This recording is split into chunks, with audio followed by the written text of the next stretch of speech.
Baik, Bismillahirrahmanirrahim. Assalamualaikum warahmatullahi wabarakatuh. Kembali lagi dalam mata kuliah Sistem Pertanian Organik. Dalam hal ini kita akan lanjutkan pembahasan terkait dengan upaya kita budidaya tanaman secara organik. Kemarin kita sudah diskusi terkait dengan bagaimana kita menyiapkan benih sampai kemudian persemaian untuk kita nanti pindah tanamkan dalam lahan-lahan kita yang akan kita budidayakan secara pertanian organik, maka untuk bisa kita lakukan budidaya pertanian organik, lahan yang kita akan gunakan itu betul-betul harus disiapkan terlebih dahulu. Oleh karena itu, pertemuan pada hal ini ya, pada siang hari ini kita akan coba untuk mendiskusikan terkait dengan bagaimana kita mengelola lahan-lahan yang akan kita gunakan untuk budidaya sistem pertanian organik. Kadangkala lahan-lahan itu kan belum tentu dia memang hasil budidaya pertanian organik, tapi barangkali sebelumnya dia dibudidayakan secara konvensional. Oleh karena itu kita perlu lakukan pengelolaan. Baik, sebagai latar belakang, kita akan bahas dulu bagaimana kemudian eh, ada karakteristik ya sistem pertanian konvensional ya yang kemudian dia akan pada prakteknya di pertanian konvensional itu mengaplikasikan bahan kimia sintetik ya, baik itu pupuk maupun pestisida, maka dia akan menghasilkan banyak sekali dampak ya negatif. Yang pertama misalkan terhadap dampak lingkungan, adanya degradasi tanah, pencemaran air oleh residu-residu bahan kimia yang berbahaya, kemudian juga masyarakat, khususnya petani, itu sangat bergantung dengan bahan-bahan kimia sintetik, sehingga kemudian tanpa bahan kimia sintetik, baik pupuk ataupun pestisida, seakan-akan mereka tidak bisa bertani, tidak seakan-akan dia tidak bisa membudidayakan tanaman secara baik. Lalu dampak lanjutannya kekurang berlanjutan karena kita harus hanya bergantung pada bahan-bahan sintetik, kemudian juga dalam hal ini lahan-lahan kita menjadi sangat berisiko karena terpapar dengan bahan kimia berbahaya sehingga kemudian terganggu ekosistemnya, karena keanekaragaman hayati menjadi terganggu. Kemudian pada ujungnya adalah bagaimana lahan-lahan kita menjadi lahan yang tidak siap atau tidak 100% dia mampu untuk mendukung pertanian kita secara berkelanjutan. Belum lagi nanti produk-produk pertanian kita bisa saja karena memang disemprot dengan pestisida sintetik ataupun yang lainnya tentunya akan membawa residu-residu yang kemudian di situ berbahaya ketika kemudian dikonsumsi oleh masyarakat.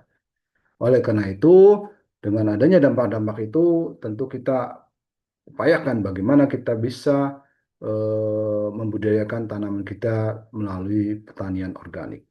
Nah, tanaman-tanaman yang dibudidayakan secara konvensional di tanah-tanah yang memang dibudidayakan secara konvensional biasanya punya karakteristik lahannya adalah kemudian pertama dia memang sangat jenuh dengan bahan-bahan kimia sintetik ya, ada residu-residu bahan kimia yang memang terdapat di tanah ataupun di produk pangannya.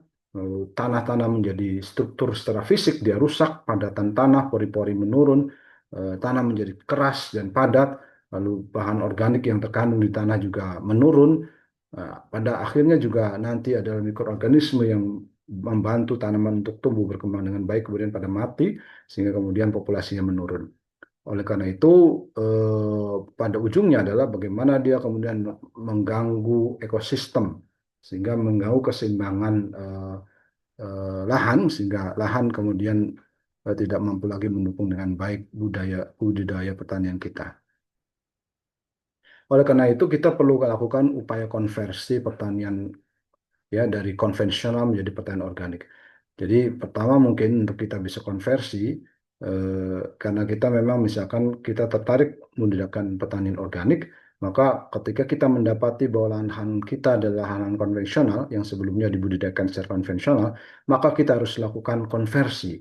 Ya, pertama kita identifikasi dulu lahan-lahannya kemudian kita paham apa dampaknya terhadap kesehatan, terhadap lingkungan, lalu dari kita paham terhadap dampak, maka kita ingin untuk mewujudkan bagaimana kita ingin tanaman-tanaman kita dibudidayakan secara organik karena memang kita yakini dia lebih sehat, lebih aman, dan tentunya dia bisa lebih berkelanjutan. Maka kita memutuskan bisa lakukan, kita mau konversi saja gitu, lahan-lahan konvensional kita konversi menjadi lahan-lahan organik. Maka kita harus tahap demi tahap kita lakukan upaya melepas kebergantungan kita pada bahan-bahan kimia sintetik. Pupuk, pestisida sintetik kita mulai kurang-kurangi. Mungkin awal-awal kita tidak 100% mampu, tapi lama-lama nanti kita bisa lepas dari kebergantungan kita terhadap bahan sintetik ini. Kalau kita sudah bisa lepas dari kebergantungan kita terhadap lahan-lahan, terhadap bahan-bahan sintetis ini, maka nanti tanah-tanah kita akan dibudidayakan secara organik dan tentunya nanti tanah kita menjadi akan lebih subur ya. Produktivitas tanaman juga akan meningkat. Nah, untuk bisa transisi pertanian ke konvensional menjadi pertanian organik, maka ada beberapa hal yang bisa kita lakukan. Yang pertama adalah bagaimana kita kurangi, bahkan kita mungkin lama-lama kita hilangkan bahan kimia sintetik dari lahan-lahan kita. Lalu kemudian ketika kita aplikasikan pupuk organik, maka struktur tanah menjadi berubah, ya, struktur tanah menjadi lebih baik, ya. Selain itu kita lakukan pengolahan tanah secara minimal, misalkan dengan minimal tillage atau dengan olah tanah minimal sehingga kemudian kita tidak gunakan traktor yang betul-betul besar sehingga kemudian terlalu membolak-balikkan tanah sehingga kemudian mikroorganisme-mikroorganisme yang ada di bagian tanah permukaan atau topsoil menjadi terangkat dan terpapar matahari. Tentunya ini tidak baik. Oleh karena itu, biasanya kita lakukan upaya minimum tillage atau pengolahan tanah secara minimal, paling hanya menghilangkan gulma-gulma di bagian permukaan. Lalu kita juga bisa pengendalian hama kita lakukan secara alami, baik menggunakan pestisida berbahan tumbuh-tumbuhan, berbahan mikroorganisme, dan seterusnya. Selain penggunaan pupuk alami seperti pupuk organik dan seterusnya, kita bisa gunakan juga eh, tanaman penutup ya. Jadi lahan-lahan kita lapisi dengan tanaman penutup, maksudnya adalah untuk mengurangi penguapan. Biasanya kita pakai mulsa, tapi mulsanya mulsa-mulsa yang betul-betul dari mulsa organik, jangan pakai sama plastik ya.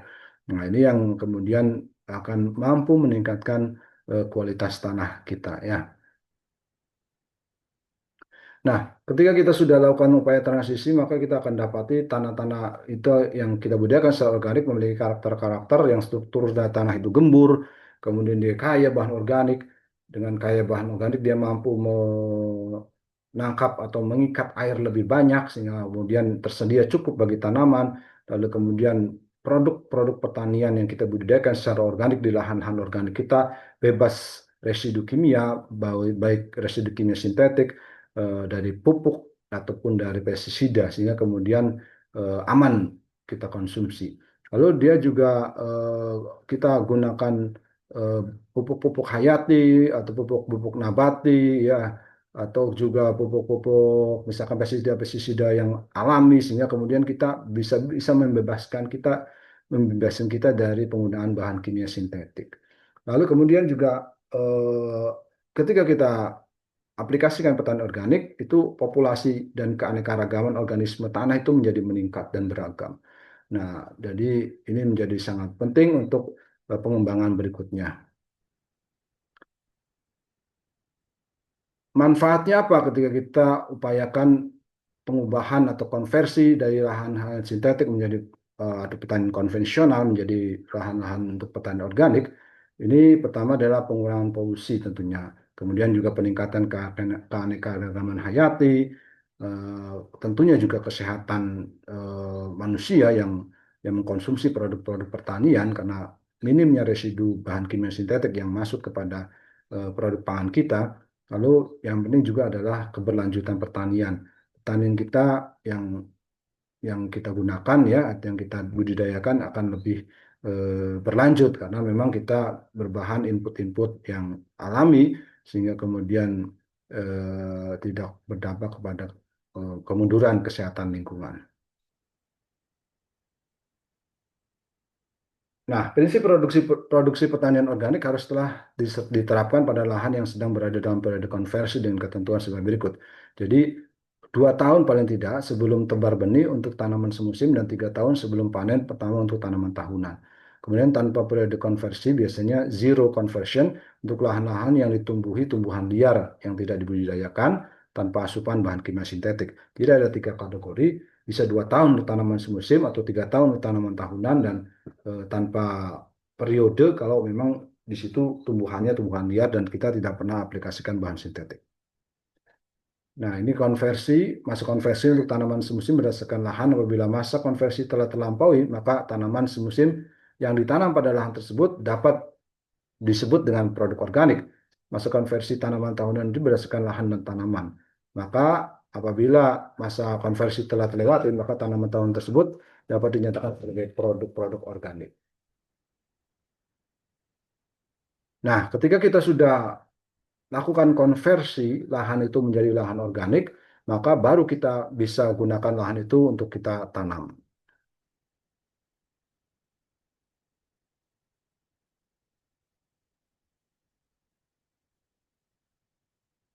Baik, itu yang mungkin kita bisa sampaikan. Kita lanjutkan berikutnya.